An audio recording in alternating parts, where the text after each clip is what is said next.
Köszöntök mindenkit a Botanikus Kertek Itthon és Világszerte csatornáján és a növénygyűjtő.hu-n. Régóta vágyam volt eljutni Ázsiába, egy ilyen bambuszerdőbe, és most sikerült ide kijutnom a Gödöllői Botanikus Kertbe, ha máshova nem is. De nem is kell eljutni Ázsiába, hiszen itt is hatalmas nagy bambuszokat, gyönyörű környezetbe figyelhetünk meg. Ezt fogjuk már megnézni, gyertek és tartsatok velünk!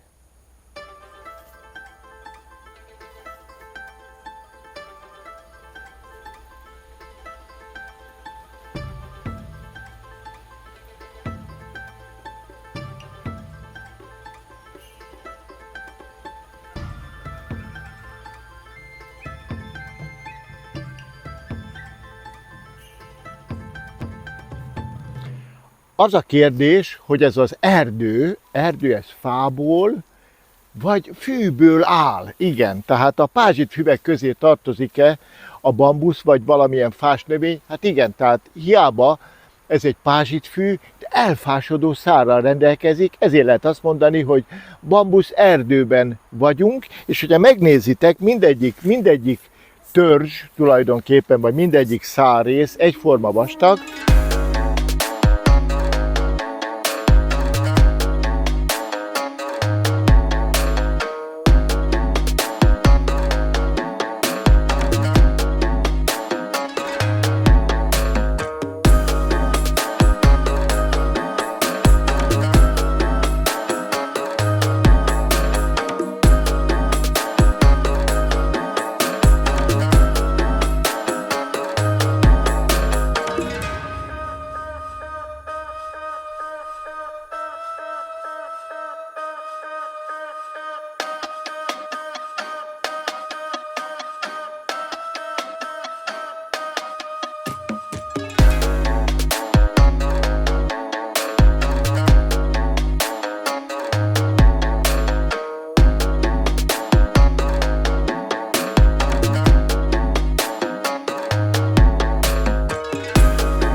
Pár év után nagyon jelentős gyöktörzs rendszerre alakul ki, és egyszerre jelennek meg a föld feletti hajtásai, ahol több érdekességet láthatunk a pázsitfüvek világába.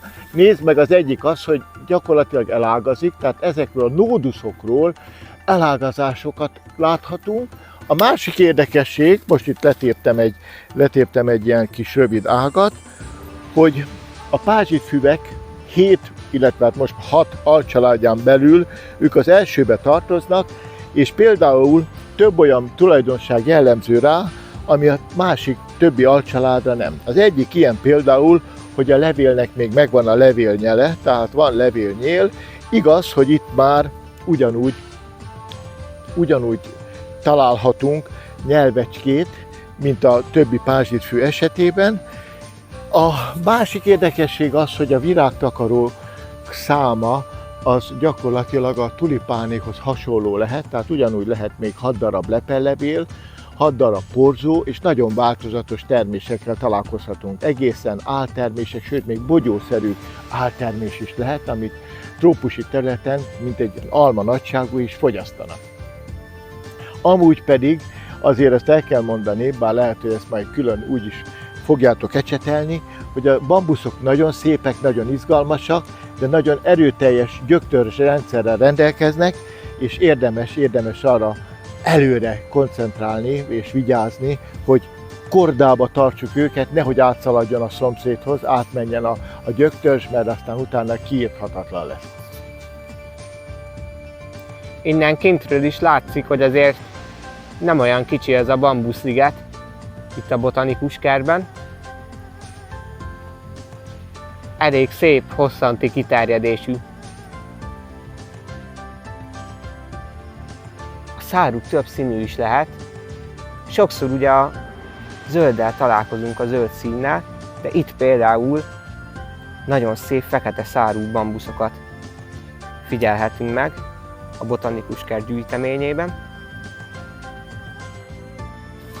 Nagyon sűrű ez a vivakszerdő, rengeteg bambusz tör elő a földből, akár el is lehetne köztük tévedni, és ráadásul talán ennek a fajnak a legvastagabbak a szárai, legalábbis azok közül a bambuszok közül, amik itthon is megélnek, mert ugye nyilván a trópusi, szubtrópusi égökben sokkal vastagabb fajtákkal találkozunk. Itt is ezen nagyon vastagra fejlődött, hozzám lehet mérni.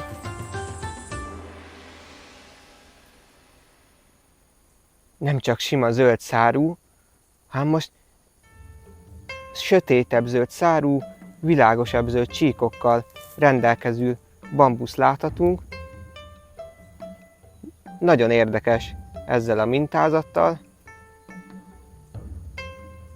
Itt feljebb is, és így váltakozva láthatjuk benne a mintázatot. Zöld csíkok sárga alapon.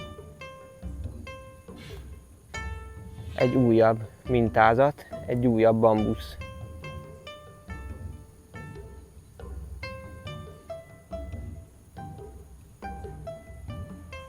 Ezek pedig itt foltosak. Egyik legkülönlegesebb bambusz itt a gyűjteményben, érdemes alaposabban is szétnézni, mert hogyha csak az úton sétálunk, akkor lehet ezeket észre sem vesszük, de hogyha pár métert itt arrébb jövünk, akkor igazi különlegességekkel találkozhatunk.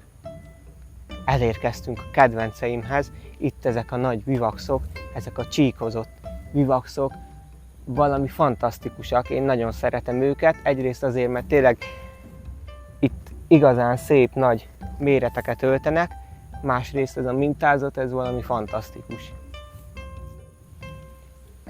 Egy újabb különlegesség, ez a bambusz ilyen cikcakkosan fejleszti a szárát, kanyarog a szára, azt gondolhatnánk, hogy valamit megzavarta és azért fejlődött így, ám nem, ezek a bambuszok bizony genetikailag így növesztik a szárukat.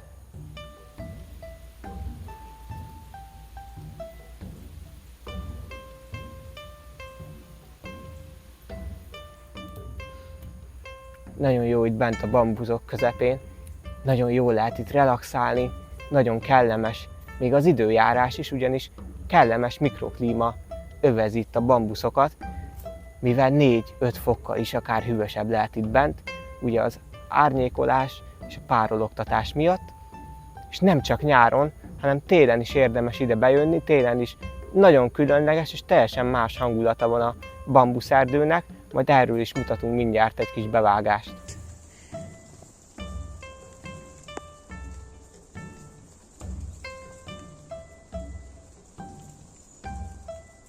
Itt most mellettem is egy hatalmas nagy új hajtást láthatunk.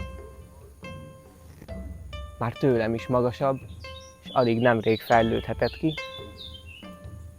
Nagyon érdekes ezeket így megtekinteni élőben.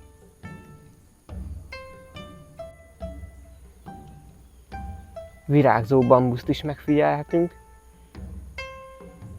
Itt lógnak ki a portokok belőle, a virágzatából.